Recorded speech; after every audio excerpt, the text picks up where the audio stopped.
Hello and welcome along to this week's edition of the Clare Champion Sports Chat podcast. Coming up on the show, we will be paying tribute to one of the greats of Clare GAA who went to his eternal rest in the last week. We'll also be reflecting on the last time that St Flannan's won the Mhuiri title, and we'll check in with one of the Clare senior footballers on the week that was meant to be the build-up to championship.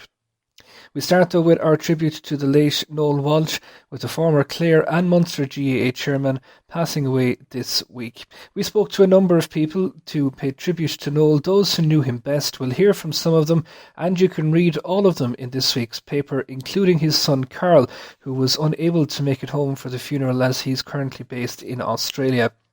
We'll start with the man who captained Clare on perhaps Noel's most greatest day back in 1992. That open draw battle that he fought eventually led to Clare lifting the Munster Championship. Dunbeg's Francis McInerney was the man who lifted the cup that day, and he's been telling me about his initial dealings with Noel. He actually invited me on the panel after a county semi-final. I think a road beat us, and right in the car park after the match, come on to the panel are going to be training in a few weeks' time or whatever, you can go training. And I was saying, I don't know if I'll be fine, He was always like, a gentleman, and he was always very positive towards anyone that came on the panel, and you never got the feeling that he was a Milltown man and you were the big man, was kind of all in together to set up, and he was always in good form, always seemed to be really positive about where the team was going, and even though we were in the lower Division 3 South, but he was always upbeat, and it was always an honour to put on the jersey, and that's one thing that he emphasised really, Yeah, and a lot of people have spoken about even I see the likes of Billy Lee and Limerick and others, that he was kind of the champion of the small men, if that makes sense, because of Clare being in the lower tiers, I guess, that he fought that bit harder to kind of gain parity almost. Oh, he did. And when where you really see it, it was when I was lucky enough to be called up for Munster a few times, and I was just talking to Noel Walsh there, and we were just saying that we can never remember. He played a lot more than I did, but he never remember the Clare fella be taken off. Noel was probably a selector, and just because talking Clare lads with medals and being taken off, and we were left on. Now, but he'd always say to us, if you're playing for Munster on the panel, he'd go and show these lads know what you can do, and don't be shying back from it. Just stick your chest out there, and you're representing your county and yourself, and I believe you're as good as they are. He was probably trying to give us a bit of confidence, but he was always like that. He was never. He was always championing our cause, Yeah, that word belief is something that a lot of people have used, Francis, that he kind of really instilled that at a time when it was badly needed. Oh yeah, sure. As I said, you just come across him, and he'd talk, he'd keep talking, but when it's football, he could be there until the cows come home. He loved football, and he loved the Clare angle, and he loved the tradition that Milltown had of having great players, and he was really trying to champion out the cause in Munster, and it's supposed to be that hurling or football, but obviously football was his true love there. But he tried to tell us, go out there and represent your county and represent it with pride, and hopefully he did that. Yeah, what was the aftermath of '92 like, with Noel Walsh in the dressing room and the cup sitting there? Yeah, I suppose you're looking at him there. Everyone had a flashback to '79, where the lads who would be so older a long time, like Martin Finn and Noel Roach, Pat Blake, Jerry Keelan, Noel Normal had been there, and they'd been through the real dark days, and then just to see that we'd finally reached, we'd won the trophy and overcome Kerry of all teams. So you could just see the happiness on his face, he wouldn't have been for roaring and shouting, he'd be quietly speaking, about the history of it, and he, in fairness to him, he'd always remind us of past good players that Clare had, and that we were lucky that we had the breaks, which is true, and we had the organisation. So as I said, he believed that Clare football could be as good as a match for any, given the right conditions and management and set up, and obviously that'd be a look. But you could just remember the smile on his face and the kind of the glow that he had after that victory. And there's actually a picture, I think, over there, and in the Sherwood of all of us at the Raneen ambush, and Noel is in that picture. you can just see that picture of the delight he had of finally winning the Munster title. Yeah, and just finally on that point, like we saw the scenes for his removal to be buried in Mhuiri graveyard. Like the fact that the 92 team came out in such force, and that the likes yourself still speak so fondly of Noel, it probably hammers home just how much he meant to that particular group. Oh yeah, we were saying he brought us all together, and we all he brought us onto the squad and gave us the belief and kept the things going, because Clare suffered a few heavy defeats and seemed to be going nowhere, both league and championship, but he always had that enthusiasm and belief, and you had to get him somewhere, and he was, as I said before, that he was telling us the history of players, the history of Clare, and that we had to have pride in our jersey. Not the other lads didn't, but he brought that through from them, that other close calls we had, and that we had to believe in ourselves. And he was just a gentleman, and as I said, he was always in good form and always upbeat about our chances. And I think I was talking to Noel there, and Noel was saying he could have been playing for Munster, and Noel mightn't have been great, but Noel Walsh always say, well, the fella wouldn't give you the ball, or there's a fella outside you that made the mistake. It wasn't your fault. No, Noel know himself that wasn't the case, but this just shows the drive that Noel Walsh had for Clare football, and how much he believed in lads. And as you say, you could approach him about anything. He was very good to people, and outside of football as well. If he could, he'd do your turn. 1992 Munster Championship winner Francis McInerney there with his thoughts on the late Noel Walsh. Another man who soldiered alongside Noel for many years for Clare on the field as Noel oversaw things on the sideline is Aidan Maloney. He has been recalling his early memories. Noel had a long association with being Clare football, obviously overall, whether it be at board level, but I mean from my perspective, he had a really long. He was involved in the county senior team as a selector for many years. I mean, my first contact with him would have been back in, I'd say, probably late '83 when he first asked me to. He was the one who contacted me to ask me would I come in, and I did for a while, but at that particular time, I was actually heading for America for a year, and but when I came back, he was on to me again, and we had 10 or 12 good years that we spent together. Not always good years, but they were enjoyable anyway. Yeah, a lot of people have mentioned those kind of the years, particularly between 79 and 92, as being the testing times that, unless you were very, very serious about Clare football, it would have been easy to walk away, and Noel Walsh was that kind of one constant. Oh, without a doubt, I mean, he was a man that, he was always there. I mean, he was always at training, and, back then, you'd be lucky if you had 10 lads at training, and, it was, with the way the system was, if you got the league was still our number one priority back then, and, obviously going into Munster, it was a knockout basis, and sometimes, if you drew the Kerry or Cork in the first round, it was a little bit deflating at times, but he had a great love for being involved, and from my perspective, he was what I would call a player's man. He was always looking out for the players, making sure that he could get as much as we could for us, making sure that expenses would be paid, and if there was a little bit of sandwich or soup or something after training, he'd be heavily involved in making sure that that the players would get get taken care of as good as, and believe you me, it was fairly ordinary back then. Like if you got a cup of tea and a sandwich after, you'd think you were almost a professional player, And the opening up then of that, the open draw and the fight that he fought for that, what was it like to be involved in the midst of that, knowing that was all going on, and that was one of our own that was taking on that cause? Yeah, look, it was, obviously he had done a lot of work behind the scenes and that, and he was the main driving force for it, and I mean, probably as a player at the time, we wouldn't have, been involved in it, but, when you see the first draw that came out and you had a pathway to a Munster final, and it was a big day that you could aspire to try and play in the Munster final, would have been a major achievement for us, and But at that particular time we were going well. I mean, John Maughan had come in, and we had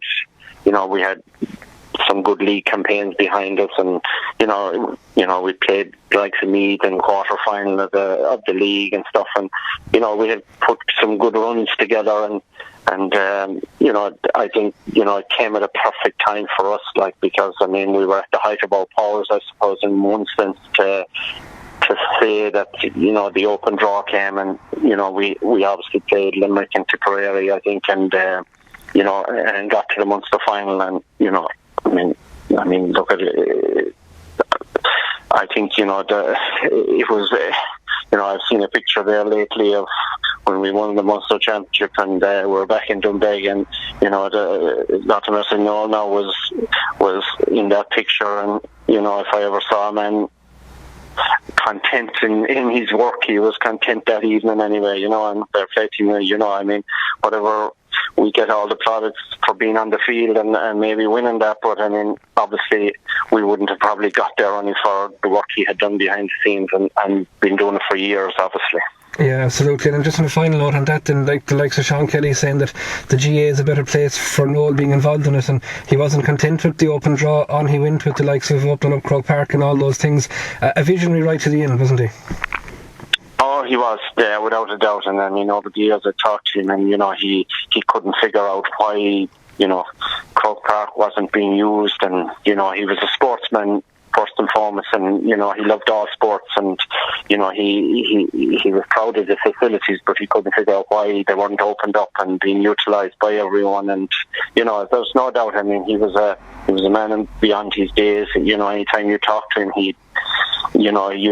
you'd walk away kind of saying, geez, there's a great ideas, and but again, I mean, amazing man over the years, an intelligent man, always thinking forward, and I mean, he was a great servant to us all, and he'll be sadly missed. He was a great man. He can talk to everyone years after, and he used to love being involved, and he had great memories of it, and I'm sure that even talking to Carl there in the last few years as such, he used to always love talking about our time together, and and the great friendships that he still had right up to the end with all the boys, and the great contact, and there was always great stories there. That's Clare Bricken's Aidan Horse Maloney there. The final man we'll hear from to pay tribute to Noel Walsh is a man who worked alongside him at an administrative level for a number of years, the former GAA president Sean Kelly. He was his vice chairman throughout the 90s. He's been paying his tributes. Sad day for the family, obviously, first, and the wider GAA community, but especially for his local area. And I was speaking to his wife, Ursula, and she was very pleased and honoured with both the way Milltown and also Kilty came out with flags and so forth, and a guard of honour for Noel, because he deserved it, if anyone ever deserved it. Yeah, and I think that's that tying together of traditional rivals, really spoke volumes. The Milltown flag flying in the Clonmurray graveyard where Noel is laid to rest, and just, he was bringing people together right to the end. That is correct, yeah, and that was his nature, both on and off the scene, in the GA, outside of the GA. He had a very broad view of things. He was very tolerant. He was able to see the bigger picture always, and he never bore grudges of any sort. He just got on with things and tried to improve the situation always, and it was absolutely a pleasure to work with him for so many years. Yeah, you would have had many dealings with him in your various roles within the GA. Yes, he was one of the people I worked closest with, I suppose, going back over the years. I was privileged to be his vice chairman when he was chairman of Munster Council, and in many ways that was a wonderful education for me, because I saw a very progressive man with go-ahead ideas, who wasn't afraid to articulate them, who didn't take offence if they weren't accepted, but who didn't take defeat easily and came back again with them until he got them over the line. And the GA is better as a result of that. And I think a few things that he did which showed his great forward-looking approach. I think he was the first, if I'm not mistaken, to introduce third-level colleges scholarships to UL. When he was chairman of Munster Council, that's when they all started. He was involved in the primary game before matches. He was involved in coaching games. He also, I think, initiated the floodlighting of grounds and many more things as well, and indeed preserved the Railway Cup for many years, being almost a lone voice for it. We took it abroad to various places. When I was president, and Noel was chairman of that committee, and it was a great success in that way. So he really was a wonderful man. Absolutely, and really that glass ceiling of 1992 and the open draw and all that's very much etched in Noel's legacy as well. Yeah, and indeed, it would never have happened only for him, I'd say, in fairness, because he pushed the open draw, which wasn't easy now at that time, because we were talking about changing the 100 years tradition, where everybody expected a great Munster final capacity, Kerry and Cork every year. And Noel said, no, we need to change this. And it took time, and if we didn't change it, Clare might never have had the opportunity to play the Munster final at that time and probably wouldn't have won it. But what a fantastic achievement was for him, having spent 20 years in management in Clare, to be almost single-handedly responsible for changing the format of the championship in Munster, and then seeing his own beloved Clare win the Munster crown. That was really phenomenal. And of course, when he was chairman of the Munster Council, Clare won the hurling in 95 and again in 97 in his first year and his third year as chairman of the Munster Council, which they hadn't won for quite a while too, and that went on to win 2 All-Irelands. Yeah, I guess with all those achievements, it would have been easy for a lot of people to sit back on their heels and say that they did a great job done. But as you mentioned, Noel was continually pushing for new ideas. Oh, he never stopped up until the very end. He used to ring me every now and then about different issues. And of course, when I was president of GA, he was great support to me. And indeed, he led in many ways the opening of Croke Park. And he was able to do it in a very persuasive way, very logical way. And at the same time, he never caused offence, or never took offence. And I think that was one of the great things about him. He had a good approach, a great personality. If people disagreed with him, he didn't bear a grudge in any way. But at the same time, he said, I'll be back again. And he kept coming back until he had enough people to support the positive views that he was trying to promote. Yeah, I think that's one of the biggest legacies finally, Sean, that so many people have paid tribute to him, and he has touched so many lives. And I suppose in a boardroom, as you well know, it can be filled with sharks as well as friends, and Noel didn't seem to fall out with anybody, and that has carried through right to the end with the amount of people that are missing him. Yeah, without a doubt about it, I think people had to respect his commitment to genuineness and indeed his logic, because it wasn't just based on emotion or anything like that, which was good for the GA and which was accepted. It proved that by the way things worked out. And Noel was the man who, in a key position on many occasions, who was played a huge part in all of that. But at the same time, he never lost touch with Milltown, his native club, whom he played with and won county championships with. And he was a true GAA person ever since the vote. That is Sean Kelly there, former president of the GAA, bringing an end to our tribute to the late Noel Walsh. If you want to read more about Noel, do pick up this week's paper, and our thoughts and prayers, of course, with Noel's family at this very sad time. We turn our attentions now to reflecting back on a happy day for St Flannan's College, the last time that they won the Mhuiri title. It came back in 1995. It was the second title in 3 years at the time. The man who managed them on that occasion was Tommy Curtin. I've been speaking to Tommy to look back on what were those heady days. We played St Corbin's for mine in the first round, beat them handy enough. We played Knock Monastery of Cork in the next round, beat them as well. So at that stage, that was before Christmas in '94, and we qualified for the semi-final then, which was to be in late February of '95. So in between that, we got a call from Father Dennis Fall from St Patrick's Academy Dungannon, the famous Father Fall. He was principal president of St Patrick's Academy Dungannon, County Tyrone. So we went up to there for the weekend. We were invited up there. So that's what really made us, Jerry. We played charity match against their school, Patrick's Dungannon, and again we played St Michael's in Enniskillen on the Saturday in a terrific game of football. And to that, I think that gelled us more than anything to make us the team that we were. So we came back in to play Colossus Big Neighbour Cork, who were highly rated, and we pipped them. We beat them in the semi-final. So we had qualified in for the final for the third year in a row. The Senior College A Coordinating final, and we went to St Brendan's College Killarney in the final in a terrific game in Charleville. So we beat them in the score, I think, 1-7 to 1-5. So I suppose overall to an absolute, I said in memory of the trip to Tyrone, that they will never forget that. It was an audience, the organising of that and the behaviour, I suppose, the lads from that trip was absolutely, you'd have to be so proud of them, and overall I'd say it was a fantastic journey for us, because we had been beaten in the final the year before, 94, and we had a terrific team that year, but just things didn't go our way. We had missed a penalty at the end of it. We had 18 wides. We're by far the better team, but you know yourself in sport, Derek, we don't always win even with a good team. So we won it the year before, 93. So it was, but we only had three, Derek, of the 94 team to win the final.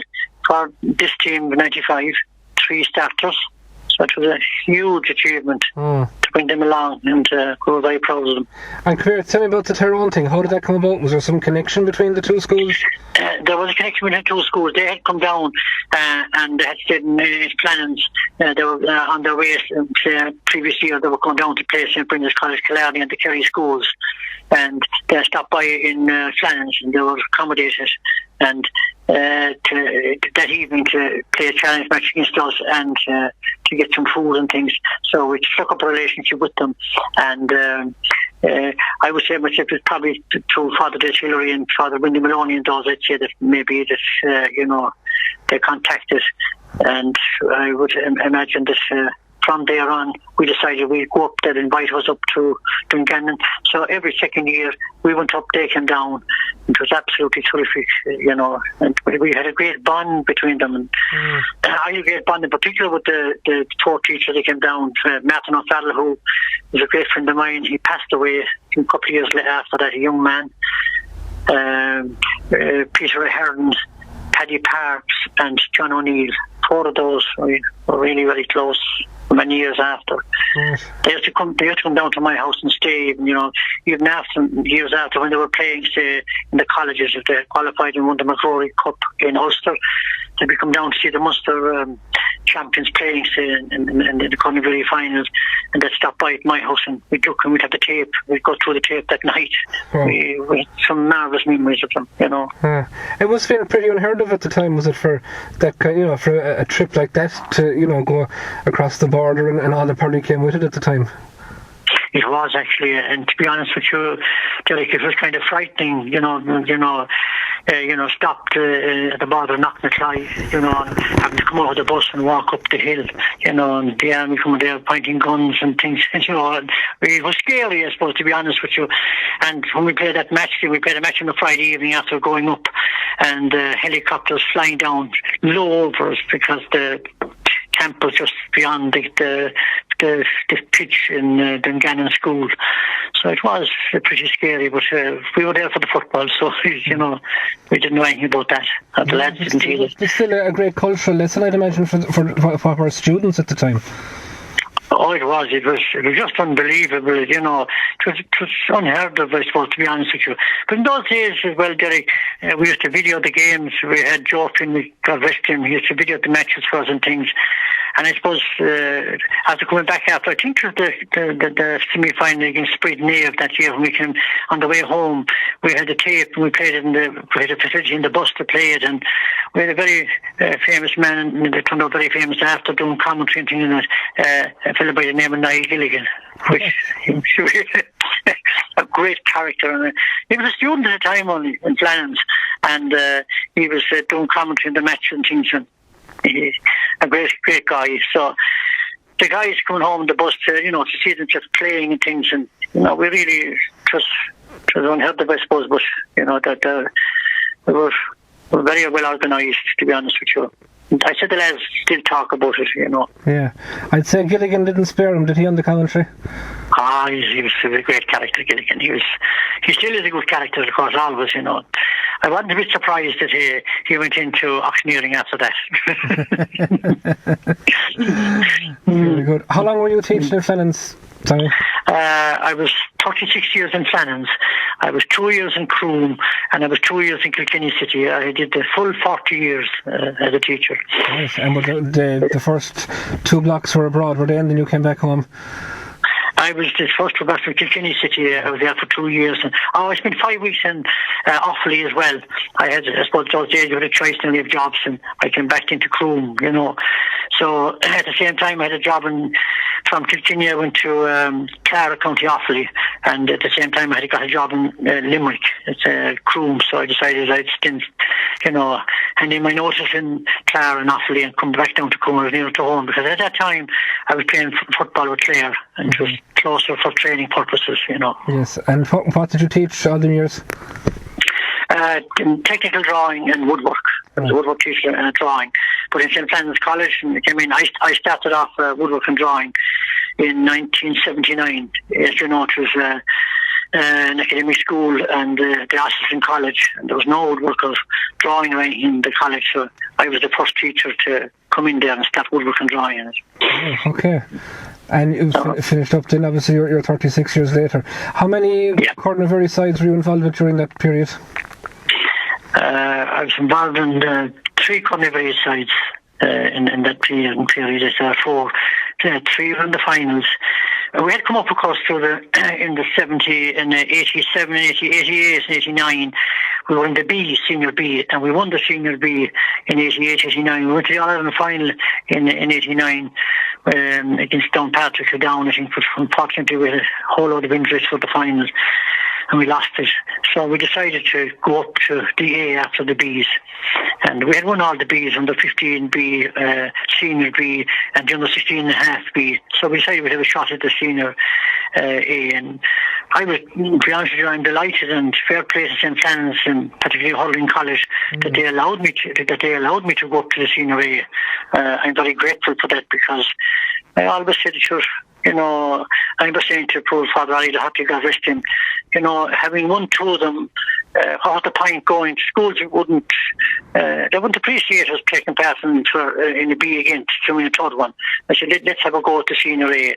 So we didn't win in the first year, but I think the second year or so, 3rd year, we started to make an impression. And after that, we decided we were as good as what was out there. And I suppose when we were able to match the Corks and the Kerrys, they were very good at the time. They'd be winning all the minor titles and things. We seemed to handle them fairly well, and we were happy, and the lads were happy. And we had quite a lot of hurlers as well playing with us, In fairness to them, they obliged me all the time by playing the football, Yeah, I was just wondering, was there much of a clash there between the traditional hurling and the kind of up-and-coming football? Well, there wasn't really, because we always got on very well in playing together, the hurling and football, as we always, they wanted to win, obviously, the hurling, and I wanted to win the football, so we always had so much respect for each other, on both courts, and I think all the lads involved in football and plans, and still to the present day, that still exists, in it. But then all our training, of course, was done after school in Flannan's. We didn't train during school hours. We always trained in the evening 4 o'clock, which, that was a big ordeal for people and families and things like that, And I had a young family at the time, with 4 young children, and not getting home. It wasn't easy, but nevertheless, it was certainly worthwhile. Yeah, and obviously that link has continued with your own young fella over the Cornavary team in Flannan's, and I know you were down there at the semi-final this year as well, so obviously the Gra is still with you for it. Yeah, you still remember that. It carries on. I mean, in fairness to the lads and plans, they're wonderful lads, and again, they give their time after school again, in the evening time, they just go out there and do what's best. Sometimes you win, sometimes you don't. Derek, in sport, there's no certainties. That is Tommy Curtin there, reflecting on the last time that St Flannan's won the Mhuiri title. If you want to read more about that, and indeed maybe look back on some of the fresh-faced boys that have since gone on to some great things in Clare football, do pick up this week's paper. Finally this week, we checked in with Clare senior football star Keelan Sexton to see how things are going as the uncertainty surrounding the 2020 championship continues to roll on. The Taoiseach thinks that there might be a championship in 2020 behind closed doors, the GAA yet to confirm or deny whether that will take place. Something tells me that debate is going to rage on.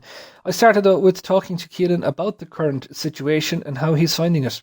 Kind of a crazy time for everyone to be involved in this moment with the whole pandemic, and definitely a different outlook to what we had planned. I suppose starting our training in December, and as a personal point of view, and I think as a collective, it's just challenging times and uncharted territory, really. So I suppose I think everyone is adapting to it, and we're just doing our best.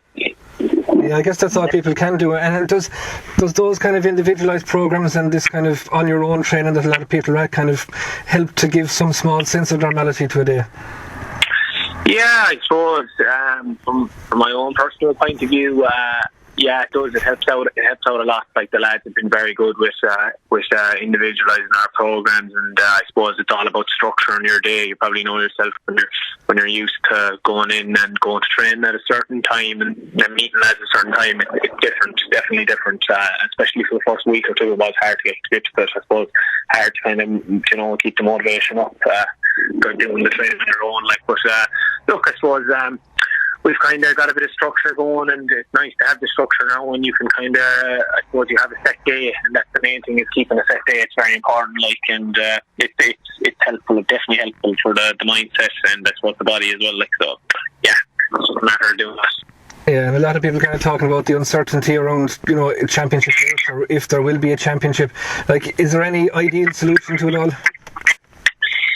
I suppose the ideal solution would probably be the safest solution there, really, I suppose, and whatever that solution is, I think there's a lot better minds at it than me at the moment now. I suppose realistically, when you're looking at the grand scheme of things, it's just all about keeping people safe, and I think that's the main aspect of it. Sport is a major part of people's life, and it's obviously a brilliant outlet for people, and it gives a lot of people joy, but in the grand scheme of things, I suppose it's kind of low on the list of priorities for the social life, really. So it's all about keeping people safe, and I think when it becomes feasible to do it in a safe manner, that's when I suppose we'll act and it's a small sacrifice at the moment, to pay for a grander scheme of things, really. And it's just really, I suppose, identifying the right time to come back is when it's safe to do so, I think, more so than anything. Yeah, and that's kind of the general mood among the squad as well, as I imagine, is it? Yeah, I suppose it is really, obviously disappointing. There'll be nothing better than going out now and doing a bit of training, in the weather as well, and I suppose meeting the lads and kind of building towards a big day or something in the park or even simple stadium. So look, that's just the way things have fallen, and obviously that's what it is. But I suppose the lads in general, I think, have been amazing. The group, I know yourself, you've probably seen the Michael O'Shea fundraiser there. That was brought up by the group as a whole, and I just think the group as a whole really have I suppose shown great colours and great appreciation towards Mike for that, and it was nice to have something like that, I suppose, to kind of play a small part in. I know a lot of lads in the group there that did some amazing work, but it was nice just have something like that to kind of, I suppose, give out to the public, and just to kind of, and it's really amazing. I know to do it for them thing as well as succeeded their charitable donation. So I suppose in looking at that, they're probably there are two charity events, the GoFundMes, that I suppose the GA community have kind of came together as a whole and supported, and it's nice to see that, really. It really is galvanising, to understand that, everyone is in this together, and I suppose you see a lot of charitable donations happening there to different charities and whatnot, but it's nice to see that there's a large community there and everyone's supporting each other through these tough times, Yeah, and I guess as well, we've seen so many people, that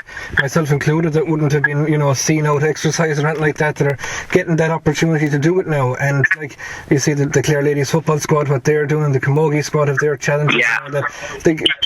What amazes me is the amount of money that's been raised at a time when people are out of work and stuff like that. So it just shows that those causes are there to support. It's amazing, Derek, really. really, like, you know, and like looking in at those two predictors as well, the Clare ladies, like, hats off to them, absolutely brilliant, like, and setting a great example. And I suppose, as you said there yourself, like, it's a really nice outlet for people that, you know, can get started now. Like, it doesn't really matter like what kind of level you're at or anything like that. It's just about, I suppose, getting involved. And look, I suppose, I don't know, you probably feel better yourself after going for a walk. The head might be clear, you know, you get out in a bit of fresh air, like, and like as you said there, people out of work, the majority of people out of work, I suppose, and just going into their pocket and supporting people, like, it's just really does show, I suppose, a good character on their behalf. And look, anyone who donated to any of the charity events, well done to them, like, and fair play. No one has to do anything, but it's nice for people to put their hand in their pocket, especially in challenging times. Probably a bit easier to do it when everyone's working and the economy is booming, like, but in uncertain times to kind of do something like that, I think it really does show, you know, a really good hallmark of the person.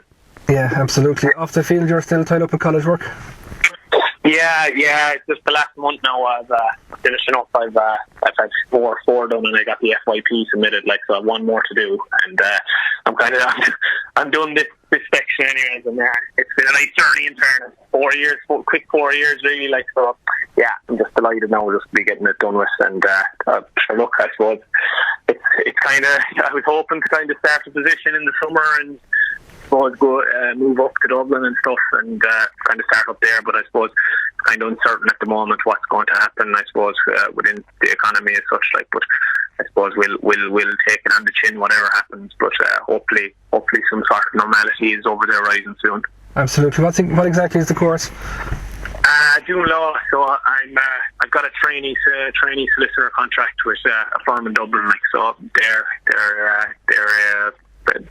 where I'm headed, and I suppose I kind of have to wait until to see what the scenario is, I suppose, when this is all up, because I know everyone's working the majority of people are working from home at the moment, like, so I think it's just a bit of uncertainty at the moment, like, so realistically I've just been in contact with them, and they've been in contact with me, just just to kind of let us know that obviously we'll be coming in at some stage, but we just don't know what stage that'll be. Yeah, did the extra time where you'd normally be over around Carlow and kind of helping getting the college stuff done, did it come at the right time of the year? Yeah, well, I suppose, look, you know, when you're looking at something like this, I suppose you can only try and take positives from this, and you know, the time this last month, I suppose, has been nice to kind of, you know, you've got a group of work and you're able to set aside time, like, so as I was saying, you have a bit of structure in the day, like, it's nice kind of get up at 9 and you kind of tear into the work and leave it at 5 or something then for a while, and that's kind of it, you know. But yeah, but Cullum has always been very supportive of any player that's taking on studies and stuff like that. So I suppose the last 4 years, like, I've never had any problem. I've never been forced to do something or anything like that. There's always been you know, a very, very, very good solution that has helped me, and, you know, obviously I've got to fulfil my obligations to Clare as well, like, so it's nice. That is Clare and Clonmurray Bricken's Keelan Sexton there, bringing an end to this week's Champion Sports Chat podcast. Loads more good stuff in the paper this week. Do pick it up, including a rundown, as we mentioned, on those tributes to Noel Walsh, the full interview there with Keelan, and the pictures as well from St Flannan's and that Mhuiri win back in 1995. We'll have another Champion Sports Chat podcast for you to listen to next week. Until then, do stay safe and do take care.